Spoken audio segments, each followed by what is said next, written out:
Hello बच्चों, कैसे हो आप लोग। मैं उम्मीद करता हूँ आप लोग बहुत ही अच्छे होंगे। प्यारे बच्चों, पिछले वीडियो में हम लोगों ने त्रिभुज के बारे में बात किया था, साथ ही साथ हम लोगों ने त्रिभुज के प्रकार को भी समझा था। इस वीडियो में हम लोग सर्वांगसम त्रिभुजों और समरूप त्रिभुजों के बारे में बात करेंगे। अगर आपने पिछला वीडियो नहीं देखा है तो आपको उस वीडियो की लिंक इस वीडियो के डिस्क्रिप्शन बॉक्स में मिल जाएगी, आप वहाँ से देख सकते हैं, या फिर आप आई बटन पर क्लिक करके वहाँ से भी वीडियो देख सकते हैं। तो चलिए बिना देर किए शुरू करते हैं।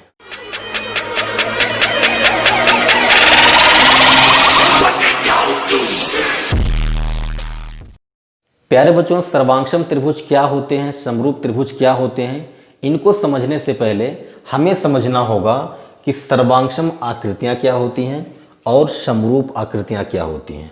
अगर आपने सर्वांगसम आकृतियों को और समरूप आकृतियों को समझ लिया तो फिर सर्वांगसम त्रिभुजों और समरूप त्रिभुजों को समझने में कोई भी दिक्कत नहीं होगी आपको। तो सबसे पहले हमें क्या करना है, सबसे पहले हमें यह समझना है कि भाई सर्वांगसम आकृतियाँ क्या होती हैं और समरूप आकृतियाँ क्या होती हैं। ठीक है, सर्वांगसम आकृतियों को हम लोग अंग्रेजी में बोलते हैं कांग्रुएंट फिगर्स और समरूप आकृतियों को हम लोग बोलते हैं सिमिलर फिगर्स। ठीक है, तो देखो सर्वांगसम आकृतियाँ और समरूप आकृतियाँ क्या होती हैं, इनको समझने के लिए हम लोग क्या करेंगे, हम लोग कोई दो आकृति लेंगे, कोई दो आकृतियाँ लेंगे। अब कोई दो आकृति अगर आपके सामने रख दी जाए और आपसे पूछा जाए कि बताओ ये सर्वांगसम है या समरूप है, तो आप कैसे बताओगे। भाई पहचान करने के लिए, बताने के लिए कोई नियम होना चाहिए, कोई शर्त होगी। बिना नियम या शर्त के हम लोग कैसे बता पाएंगे कि ये सर्वांगसम है या समरूप है। तो देखो सर्वांगसम के लिए दो शर्त होती है। पहली शर्त क्या है कि जो भी आकृतियां आपके सामने रखी गई हैं या आपके सामने जो भी आकृति है उन दोनों के आकार समान होने चाहिए, उन दोनों के आकार समान होने चाहिए। ठीक है, पहली शर्त क्या है कि दोनों आकृतियों का आकार समान होना चाहिए। और दूसरी शर्त क्या है, दूसरी शर्त क्या है, माप समान होना चाहिए, माप समान होना चाहिए। यहां पर माप का मतलब क्षेत्रफल से है, माप का मतलब किससे है, क्षेत्रफल से। ठीक है, तो अगर दो फिगर आपके सामने रखे जाएं, दो आकृतियां आपके सामने रखी जाएं, तो उनका जो साइज है, उनका जो साइज है वो क्या होना चाहिए, सेम होना चाहिए। और उनका जो शेप है वो भी सेम होना चाहिए, मतलब सेम शेप और सेम साइज की होनी चाहिए। ठीक है, तभी आप बोलेंगे कि वो दोनों फिगर्स क्या हैं, कांग्रुएंट है, यानी दोनों आकृतियां सर्वांगसम हैं।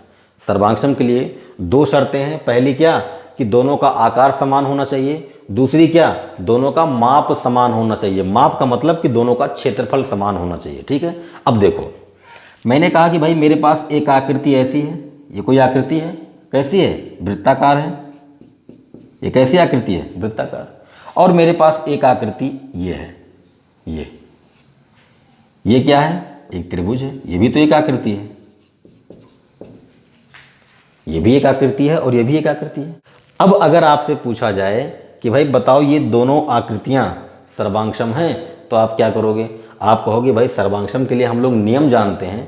तो देखते हैं कि क्या दोनों नियम यहाँ पर लागू होते हैं।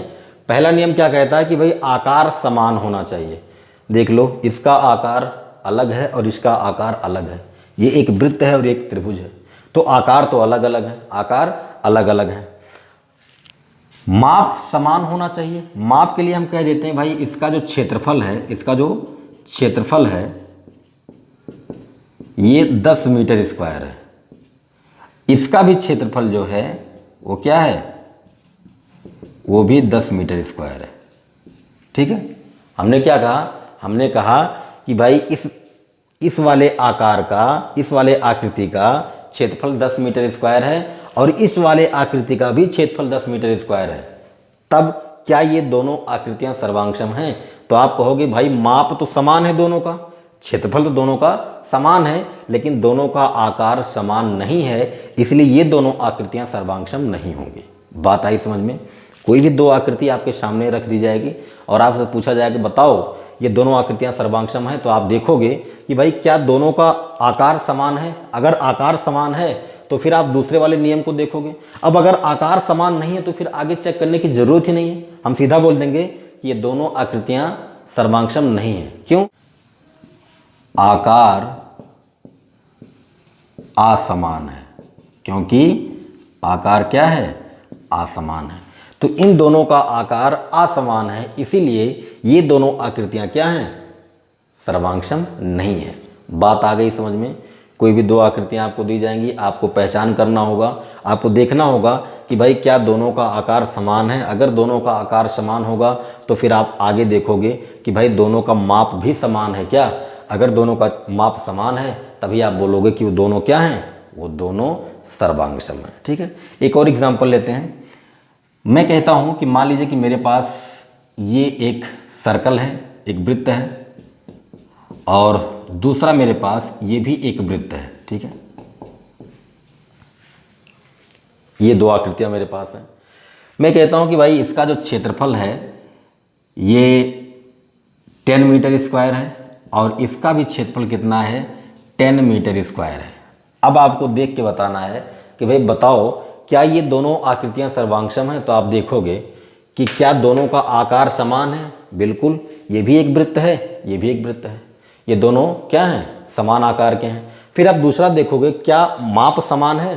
तो माप मतलब क्षेत्रफल, इसका भी क्षेत्रफल 10 मीटर स्क्वायर है, इसका भी क्षेत्रफल 10 मीटर स्क्वायर है। आप बोल दोगे कि ये दोनों क्या हैं? ये दोनों सर्वांक्षम आकृतियां हैं। बात आ गई समझ में? तो सर्वांक्षम के लिए आपको दो बातें ध्यान में रखनी है। पहली ये कि आकार समान होना चाहिए और दूसरा ये कि माप समान होना चाहिए। मैं बार बार बोल रहा हूं, माप का मतलब क्षेत्रफल से है। कोई भी आकृति दी जाएगी उसका क्षेत्रफल होगा। तो अगर दोनों का क्षेत्रफल समान है, दोनों का आकार समान है, तभी दोनों आकृतियां क्या होंगी? सर्वांक्षम होंगी। ठीक है, अब अगर हम समरूप के बारे में बात करें तो समरूप के लिए शर्त होती है कि आकार समान होना चाहिए। आकार क्या होना चाहिए? समान होना चाहिए। माप समान हो सकता है अथवा नहीं। बात समझिएगा, मैंने क्या लिखा? मैंने लिखा कि कोई भी दो आकृतियां अगर आपको दी गई हैं तो वो समरूप आकृतियां तब होंगी जब दोनों का आकार समान हो, और अगर दोनों का माप समान है मतलब दोनों का क्षेत्रफल समान है तो ठीक है, और अगर नहीं है तो भी ठीक है। अगर नहीं है तो भी ठीक है। तो आपको क्या देखना है? आपको सिर्फ ये देखना है कि भाई दोनों आकृतियों का आकार समान है। अगर दोनों आकृतियों का आकार समान है तो आप बोल दोगे कि वो दोनों आकृतियां क्या हैं? समरूप आकृतियां हैं। बात समझ में आई? सिर्फ आपको आकार देखना है। अगर क्षेत्रफल अलग अलग हो गया तो भी कोई मैटर नहीं करता। ठीक है, तो इसमें आपको सिर्फ एक चीज ध्यान रखनी है, क्या? कि आकार समान होना चाहिए। और इसमें आपको दो बातें ध्यान में रखनी है कि आकार समान हो लेकिन साथ ही साथ उनका क्षेत्रफल यानी माप भी समान होना चाहिए। ठीक है, और इसमें माप समान हो गया तो अच्छी बात है, नहीं है तो भी अच्छी बात है। ठीक है, देखो अब यहां पर देखो, यहां पर पहले वाले में मैंने कहा था कि एक वृत्त है और एक त्रिभुज है। क्या इन दोनों का आकार समान है? इन दोनों का आकार समान नहीं है, तो ये दोनों आकृतियां समरूप आकृतियां नहीं होंगी। आगे हम लोग देखेंगे ही नहीं, आगे हम लोग देखेंगे ही नहीं। तो ये दोनों आकृतियां ना तो सर्वांक्षम थी और ना ही समरूप है। ठीक, इसकी बात करें, क्या दोनों का आकार समान है? बिल्कुल, ये भी वृत्त है, ये भी वृत्त है, तो दोनों का आकार समान है। क्या दोनों का क्षेत्रफल समान है यानी माप समान है? बिल्कुल, ये भी 10 मीटर स्क्वायर, ये भी 10 मीटर स्क्वायर। ठीक है, तो ये दोनों आकृतियां क्या हैं? समरूप हैं। बात आई समझ में? तो एक बात ध्यान दो, एक बात ध्यान दो आप कि इसमें आपको दो बातें ध्यान में रखनी है। इसमें आपको सिर्फ एक ही बात देखना है। इसमें आकार और माप दोनों देखने हैं लेकिन इसमें सिर्फ आपको आकार देखना है। ठीक, एक दो और एग्जांपल लेते हैं, आपको अच्छे समझ में आएगा। देखो, मैंने कहा कि मेरे पास एक ट्रायंगल है, ठीक है, और ये दूसरा ट्रायंगल है मेरे पास। ओके, इसका जो एरिया है वो 12 मीटर स्क्वायर है यानी 12 मीटर स्क्वायर, और इसका जो एरिया है वो 13 मीटर स्क्वायर है। ओके, फिर मैं कहता हूं कि मेरे पास ये एक सर्कल है और उसके अंदर भी एक सर्कल है। ठीक है, मैंने कहा कि मेरे पास एक ये वर्ग है और इसके अंदर भी एक वर्ग है। ठीक है, यहाँ पर मैं कह देता हूँ कि मेरे पास एक आयत है और यहाँ पर भी मेरे पास एक आयत है और इसका एरिया है 1 मीटर स्क्वायर, इसका भी एरिया है मेरे पास 1 मीटर स्क्वायर। ठीक है, तो आपको बताना है कि ये जो आकृतियाँ दी गई हैं क्या ये समरूप और सर्वांगसम हैं। ठीक है, तो सबसे पहले हम इन दोनों की बात करते हैं। तो सर्वांगसम के लिए हमें क्या देखना है? सर्वांगसम के लिए हमें ये देखना है कि भाई दोनों का आकार समान होना चाहिए। तो देख लो, ये भी त्रिभुज है, ये भी त्रिभुज है, तो आकार तो दोनों का समान है, आकार तो दोनों का समान है। क्या दोनों का माप समान है? इसका देखो 12 मीटर स्क्वायर है, इसका देखो 13 मीटर स्क्वायर है। ठीक है, तो इन दोनों का क्षेत्रफल समान नहीं है, इसलिए ये दोनों आकृतियां सर्वांगसम नहीं है। ठीक है, तो इन दोनों की बात करें अगर हम, तो ये सर्वांगसम नहीं है। ठीक है, ओके। समरूप की बात करें, समरूप के लिए क्या होना चाहिए? आकार समान होना चाहिए। तो देखो ये भी त्रिभुज है, ये भी त्रिभुज है, आकार तो दोनों का समान है। दूसरी कंडीशन है कि माप समान हो सकता है अथवा नहीं। तो देखो माप समान नहीं है लेकिन आकार दोनों का समान है, इसलिए ये दोनों आकृतियां समरूप हैं। ये दोनों आकृतियां क्या हैं? समरूप हैं। ठीक है, तो ये जो आकृतियां आपको दी गई थी ये समरूप तो हैं लेकिन सर्वांगसम नहीं है। इसकी बात करें, देखो ये बड़ा वाला वृत्त और उसके अंदर ये छोटा वाला वृत्त। ठीक है, तो इन दोनों का तो आकार समान है। ठीक है, इसको मैं कह देता हूं पहला वृत्त और इसको मैंने कह दिया दूसरा वृत्त। ठीक है, तो देखो पहले और दूसरे वृत्त का आकार तो समान है, दोनों वृत्त हैं, लेकिन इसका और इसका क्षेत्रफल अलग अलग होगा। देख लो, ये बड़े वाले वृत्त का कुछ अलग क्षेत्रफल होगा और छोटे वाले का कुछ अलग क्षेत्रफल होगा। इसीलिए ये दोनों आकृतियां सर्वांगसम नहीं है। ये दोनों आकृतियां क्या हैं? सर्वांगसम नहीं है। क्या समरूप है? बिल्कुल बिल्कुल भाई, समरूप के लिए क्या जरूरी है? सिर्फ आकार समान होना चाहिए। तो दोनों का आकार समान है, मतलब दोनों वृत्त हैं। ठीक है, इसकी बात करें, देखो ये बड़ा वर्ग, इसके अंदर एक छोटा वर्ग, हो सकता है कि आपको ये वर्ग ना दिख रहा हो, है ना, आयत दिख रहा हो, जो भी दिख रहा है, तो दोनों का आकार क्या है? समान है। दोनों का आकार क्या है? आकार समान है, लेकिन दोनों का क्षेत्रफल समान नहीं है, इसलिए ये सर्वांगसम नहीं है। ये सर्वांगसम नहीं है लेकिन समरूप है, बात आ रही समझ में? तो सर्वांगसम के लिए आपको दो बातें देखनी होती हैं और समरूप के लिए सिर्फ आपको एक ही बात देखनी होती है।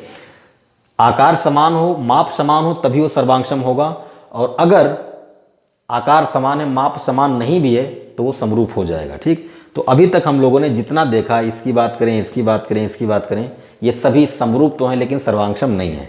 अब इसकी बात करते हैं। ये भी एक आयत है, ये भी एक आयत है, दोनों का आकार समान है और दोनों का क्षेत्रफल भी समान है, दोनों का माप भी समान है। तो ये क्या हो गए भाई? ये तो सर्वांगसम हो गए ना। सर्वांगसम के लिए भाई आकार समान होना चाहिए और माप भी समान होनी चाहिए। ठीक है, क्या ये दोनों आकृतियां समरूप हैं? बिल्कुल है भाई, समरूप में आकार समान हो और माप समान हो, ठीक है, ना हो तो भी ठीक है, तो ये सर्वांगसम भी है और समरूप भी है। बात समझ गए? तो ये बातें हो गई सर्वांगसम आकृतियों और समरूप आकृतियों के बारे में। मैं उम्मीद करता हूँ कि आप समझ गए होंगे कि सर्वांगसम आकृतियाँ क्या होती हैं और समरूप आकृतियाँ क्या होती हैं। यहाँ पर हम लोग एक निष्कर्ष निकाल सकते हैं। निष्कर्ष ये निकाल सकते हैं कि यहाँ पर ध्यान से देखो, इन दोनों आकृतियों को देखो, ये समरूप तो हैं लेकिन सर्वांगसम नहीं है। यहाँ भी क्या है? ये समरूप तो हैं लेकिन सर्वांगसम नहीं है। यहाँ भी ये समरूप है लेकिन सर्वांगसम नहीं है, और यहाँ समरूप भी हैं और सर्वांगसम भी हैं। तो निष्कर्ष ये निकलता है कि कोई भी दो आकृतियाँ अगर सर्वांगसम हैं तो वो समरूप होंगी। अगर सर्वांगसम हैं तो वो समरूप होंगी, लेकिन अगर वो समरूप हैं तो जरूरी नहीं कि वो सर्वांगसम हो। देख लो, यहाँ समरूप हैं लेकिन सर्वांगसम है क्या? नहीं है। तो अगर कोई भी दो आकृतियां सर्वांगसम हैं तो पक्की बात वो समरूप होंगी, लेकिन अगर समरूप हैं तो ये जरूरी नहीं कि वो सर्वांगसम होंगे। ठीक है, देख लो, ये सर्वांगसम था तो समरूप भी हो गया। और यहाँ से भी आप देख सकते हो, यहाँ से भी देख सकते हो भाई, समरूप के लिए सिर्फ आकार समान होना चाहिए, माप समान है तो ठीक है, नहीं है तो भी ठीक है। यहाँ पर आकार समान होना चाहिए और माप भी समान होना चाहिए। तो यहीं से आप समझ सकते हो कि कोई भी आकृति अगर सर्वांगसम है तो वो समरूप होगी, लेकिन अगर समरूप है तो जरूरी नहीं कि वो सर्वांगसम हो। ठीक है, क्यों? क्योंकि हमने यहाँ पर कहा कि माप समान है तो अच्छी बात है, नहीं समान है तो भी अच्छी बात है, लेकिन यहाँ पर समान होना चाहिए। तो ये दूसरा वाला कंडीशन यहाँ पर फिट नहीं बैठता, कभी बैठ जाता है कभी नहीं बैठता, लेकिन पहला वाला तो दोनों में है। तो अगर कोई भी आकृति सर्वांगसम है तो वो समरूप भी होगी। ठीक है, तो इस वाले पॉइंट को हम लोग नोट कर लेते हैं। फिलहाल आप इतनी बातें नोट करें, फिर हम लोग आगे बढ़ते हैं। तो हम लोगों ने अभी जो निष्कर्ष निकाला उसे भी लिख लेते हैं। निष्कर्ष क्या निकाला कि सभी सर्वांगसम आकृतियां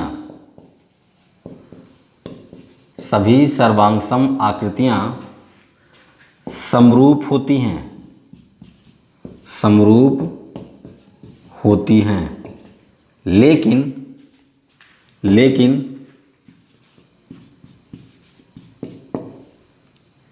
सभी समरूप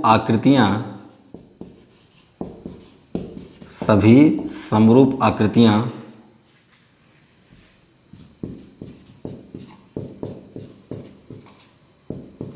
सर्वांगसम हो भी सकती हैं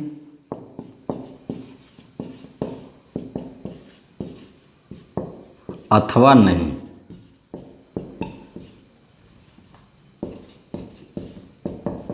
बात समझ में आई भाई? अगर कोई भी सर्वांगसम आकृति है तो समरूप होगी, ठीक है, लेकिन अगर समरूप आकृति है तो सर्वांगसम हो भी सकती है और नहीं भी हो सकती है। ठीक है, तो ये पॉइंट भी आप नोट कर लेंगे, बड़े ही काम की चीज़ है। ठीक है प्यारे बच्चों, अब हम लोग बात करेंगे सर्वांगसम त्रिभुजों के बारे में। वैसे कक्षा 9 में आपने सर्वांगसम त्रिभुजों के बारे में पढ़ा था। अच्छा, नाम से ही स्पष्ट है, देखो ना, सर्वांगसम त्रिभुज। नाम से ही स्पष्ट है कि ऐसे त्रिभुज जिनके सभी अंग समान हो, सर्व अंग समान मतलब सर्वांगसम। तो कोई भी दो त्रिभुज, जैसे मान लो कि एक त्रिभुज ये हो गया ABC और एक त्रिभुज ये हो गया PQR, ये दो त्रिभुज हो गए मान लो। ये दोनों सर्वांगसम कब होंगे? जब इनके कोण समान हों, इनके सभी कोण क्या हों? बराबर हों, और इनकी भुजाएं बराबर हों, तभी आप बोलोगे कि त्रिभुज ABC सर्वांगसम है त्रिभुज PQR के। ठीक है, तो नाम से स्पष्ट है कि भाई अगर दो त्रिभुज हैं और उनके सभी अंग समान हैं तो क्या है? वो दोनों सर्वांगसम है। ठीक, तो वैसे क्लास 10th में आपको समरूप त्रिभुजों के बारे में पढ़ना है। फिलहाल ये बातें हमको ध्यान में रखनी है, जहाँ पर जरूरत पड़ेगी हम लोग वहाँ पर यूज करेंगे। ठीक है प्यारे बच्चों, अब हम लोग बात करेंगे समरूप त्रिभुजों के बारे में। अगर आपको दो त्रिभुज इस प्रकार दे दिए जाएं और आपसे पूछा जाए कि बताओ ये दोनों त्रिभुज समरूप हैं, तो आप क्या करोगे? भाई इसके लिए हमारे पास कोई नियम होना चाहिए ना, कोई शर्त होनी चाहिए, उसी के अनुसार हम बता पाएंगे कि ये दोनों त्रिभुज समरूप हैं कि नहीं। तो शर्त क्या होती है उसे देखते हैं। बोलेंगे दो त्रिभुज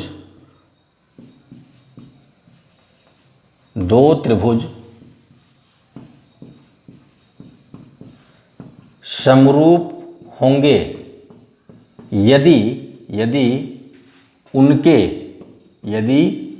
उनके पहला पॉइंट क्या? संगत कोण बराबर हों। यदि उनके संगत कोण बराबर हों। दूसरा पॉइंट, संगत भुजाओं का अनुपात बराबर हो। बात समझ में आई? कोई भी दो त्रिभुज समरूप तभी होंगे जब उनके संगत कोण बराबर हों और संगत भुजाओं का अनुपात बराबर हो। अभी आपको सब समझ में आ जाएगा। देखिए, ये समझने के लिए मैंने कहा कि ये जो कोण दिया गया है ये 70 अंश का है, ये 50 अंश का है और ये 60 अंश का है। ठीक है, ये भी 70 अंश का है, 50 अंश का है और 60 अंश का है। ठीक है, ये साइड जो दी गई है ये 2 है, ये 4 है, ये 8 है, ये जो दिया गया है ये 8 है, ये 16 है और ये 32 है। ठीक है, अब अगर आपसे पूछा जाए कि क्या ये दोनों त्रिभुज समरूप हैं तो आप क्या करोगे? आप पहले ये देखोगे क्या दोनों त्रिभुजों के संगत कोण बराबर हैं, क्या संगत भुजाओं का अनुपात बराबर है। अगर ये दोनों नियम यहाँ पर लागू होते हैं, दोनों शर्तें यहाँ पर पूरी होती हैं, तभी आप बोलोगे कि ये दोनों त्रिभुज समरूप हैं। अगर दोनों शर्तें पूरी नहीं होती हैं तो ये दोनों त्रिभुज समरूप नहीं होंगे। ठीक है, तो देखो सबसे पहले हम लोग चेक कर लेते हैं संगत कोण बराबर हैं कि नहीं। इस त्रिभुज के किसी एक कोण को पकड़ो, मैंने कोण ए को पकड़ा, कोण ए कितना है? कोण ए है 70 अंश। ठीक है, इस वाले त्रिभुज में क्या कोई कोण 70 अंश का है? बिल्कुल, यहां पर देखो ये है। तो क्या कोण ए बराबर कोण पी है? बिल्कुल, कोण ए बराबर क्या है? कोण पी। ठीक है, अब देखो, अब यहां से आप इस तरफ से भी चल सकते हो, इस तरफ से भी चल सकते हो, मतलब घड़ी की सुइयों की दिशा में भी चल सकते हो और घड़ी की सुइयों के विपरीत दिशा में भी चल सकते हो। दोनों तरफ से आप चल सकते हो। तो आप किसी भी तरफ से चलो। आप कहते हो कि मैं घड़ी की सुइयों की दिशा में चलता हूं, तो आप ए से चलोगे इस तरफ, तो कौन सा कोण आएगा? कोण सी आएगा। ठीक, आप यहां से चल रहे हो तो कौन सा कोण मिलेगा आपको? सी मिलेगा। अब यहां से भी आप इसी तरफ चलोगे, ध्यान रखिएगा इस बात का, जिस दिशा में यहां से चल रहे हो उसी दिशा में यहां से भी चलोगे। अगर आप यहां से ऐसे चलते तो आपको यहां से भी ऐसे चलना होता। ठीक है, तो किसी एक कोण को पहले आप बराबर कर लोगे, उसके बाद उसी कोण से आप चलना शुरू करोगे। आप क्लॉकवाइज भी चल सकते हो, आप एंटी क्लॉकवाइज भी चल सकते हो। ठीक है, तो हमने ए से क्लॉकवाइज चला, तो ए से जब हम क्लॉकवाइज चले तो कौन सा कोण मिला हमको? सी मिला। अब जब पी से आप चलोगे क्लॉकवाइज तो आपको कौन सा कोण मिलेगा? आर। देखो सी का मान 60 अंश है और आर का मान भी 60 अंश है, तो क्या हम कोण सी बराबर कोण आर लिख सकते हैं? बिल्कुल लिख सकते हैं। ठीक है, फिर आगे बढ़ोगे तो सी से आगे बढ़ोगे कौन सा कोण मिलेगा? कोण बी मिलेगा। भाई यहां से बढ़े हम आगे तो कौन सा कोण मिलेगा? कोण बी मिलेगा। यहां से जब आप आगे बढ़ोगे कौन सा कोण मिलेगा? क्यू मिलेगा। देखो बी 50 अंश का है, क्यू भी क्या है? 50 अंश का है, तो आप लिख सकते हो कि कोण बी बराबर क्या? कोण क्यू। तो ऐसे हम लोग देखते हैं संगत कोणों को। यहाँ पर दोनों त्रिभुज मैंने बिल्कुल एक जैसा बना दिया तो आपको कोई भी कन्फ्यूजन नहीं है। अभी मैं एक और फिगर लेता हूँ, वहाँ से आपको सारी चीज़ें क्लियर होंगी। ठीक है, तो हमने देख लिया कि संगत कोण इसके बराबर है। अब संगत भुजाओं का अनुपात देखना है, तो संगत भुजाओं का अनुपात निकालेंगे, लेकिन उससे पहले हम लोग ये पता करेंगे कि भाई संगत भुजाएं कौन कौन सी है। संगत भुजाएं कौन कौन सी है, तो देखो सबसे पहले आप अगर इस कोण की बात करते हो, इस कोण की बात करते हो, तो इस कोण से संबंधित दो भुजाएं हैं, एक ए बी है और एक ए सी है। तो लिख लेते हैं यहाँ पर, एक कोण भुजा हो गया ए बी और दूसरा हो गया क्या? ए सी। ठीक, यहाँ पर कोण पी की बात करें तो इससे संबंधित दो भुजाएं हैं, एक पी क्यू और एक पी आर। तो यहाँ पर लिखते हैं एक पी क्यू हो गया और एक पी आर हो गया। ठीक है, देखो इस कोण से संबंधित दो भुजाएं ए बी और ए सी, इस कोण से संबंधित दो भुजाएं पी क्यू और पी आर। तो ये जो ए बी होगा ना वो पी क्यू के संगत होगा और ये जो ए सी होगा वो पी आर के संगत होगा। तो यहाँ पर बोलेंगे ए बी और पी क्यू संगत भुजाएं हैं,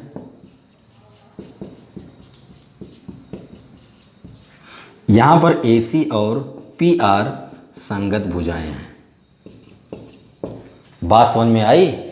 इस कोण की बात करें तो इस कोण से संबंधित दो भुजाएं थी ए बी और ए सी, और इससे भी संबंधित दो भुजाएं थी पी क्यू और पी आर। इसका बायां तरफ वाला इसके बाएं तरफ के संगत होगा और इसके दाएं तरफ वाला इसके दाएं तरफ के संगत होगा। बचे हैं सिर्फ ये दोनों, तो ये तो ऑटोमेटिक संगत हो जाएंगे, यानी बी सी और क्यू आर क्या होंगे? संगत भुजाएं। ठीक है, बात समझ में आ गई? तो हमें संगत भुजाओं के बारे में पता चल गया। अब हम क्या करेंगे? अब हम इनका अनुपात निकालेंगे। अनुपात मतलब आपको निकालना क्या है? आपको निकालना है A B ratio P Q, आपको निकालना है A C ratio P R, आपको निकालना है B C ratio Q R. अगर ये तीनों बराबर आ जाते हैं, ये तीनों बराबर आ जाते हैं, तो आप बोल दोगे कि ये दोनों त्रिभुज क्या हैं? समरूप हैं। क्योंकि संगत कोण तो पहले से बराबर हैं। अगर संगत भुजाओं का अनुपात बराबर हो गया तो ये दोनों त्रिभुज क्या हो जाएंगे, समरूप हो जाएंगे। अनुपात का मतलब होता है बटा, तो आपको निकालना क्या है, A B upon P Q. यहाँ पर आपको निकालना है क्या, ए सी अपान पी आर, और यहाँ पर आपको निकालना है B C upon Q R. ठीक है, तो निकाल लेते हैं, कोई दिक्कत वाली बात नहीं है। देखो ए बी कितना है, ए बी 2 है, ए बी कितना है 2 है, पी क्यू कितना है 8 है। तो डिवाइड करो, 2 एकम 2, 2 चौक 8। तो ए बी यहाँ पर लिखता हूँ, ए बी अनुपात पी क्यू कितना आ गया भाई, 1:4 आ गया। बटा का मतलब क्या होता है, अनुपात। ठीक है, ए सी अनुपात पी आर मतलब ए सी बटा पी आर कितना होगा, ए सी देखो कितना है 4 है, और पी आर कितना है 16 है। तो आप यहाँ पर लिखोगे 4/16, और ये भी कट गया, 1/4 आ गया। तो यहाँ से लिखो भाई ए सी अनुपात पी आर भी कितना है, 1:4। ठीक है, अब बचा बी सी अनुपात क्यू आर मतलब बी सी बटे क्यू आर। बी सी कितना है 8 है, और क्यू आर कितना है 32 है। ये भी कट गया और आ गया कितना, 1/4 मतलब बी सी अनुपात क्यू आर भी कितना आ गया, 1:4। अब यहाँ पर ध्यान से देखो, संगत कोण पहले से बराबर थे, संगत भुजाओं का अनुपात भी बराबर आ गया, मतलब ये दोनों त्रिभुज क्या हैं, ये दोनों त्रिभुज समरूप हैं। आप यहाँ पे लिखोगे अतः त्रिभुज ए बी सी समरूप त्रिभुज पी क्यू आर। ठीक है, ये हो जाएगा, बात आई समझ में। अच्छा, समरूप को हम लोग ऐसे इस चिन्ह से दिखाते हैं। ठीक है, तो ये वाला त्रिभुज इस वाले त्रिभुज के समरूप है। तो कोई भी 2 त्रिभुज आपको दिए जाएं तो आपको उसके लिए क्या करना है, उसके लिए बस आपको ये देखना है कि क्या संगत कोण बराबर हैं, क्या संगत भुजाओं का अनुपात बराबर है। अगर संगत कोण बराबर है, संगत भुजाओं का अनुपात बराबर है, तो दोनों त्रिभुज क्या होंगे, समरूप होंगे। ठीक है।